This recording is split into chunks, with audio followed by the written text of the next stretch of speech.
സെക്രട്ടേറിയായി പെണ്ണിൻ കൽബിനുള്ളറയിൽ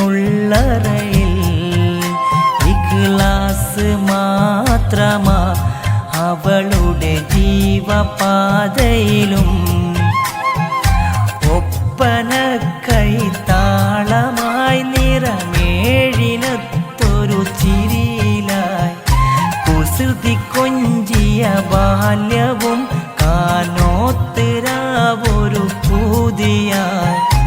Oppana കൈത്താളമായി നിറമേഴിനൊത്തൊരു ചിരിയിലായി Kusruti കൊഞ്ചിയ ബാല്യ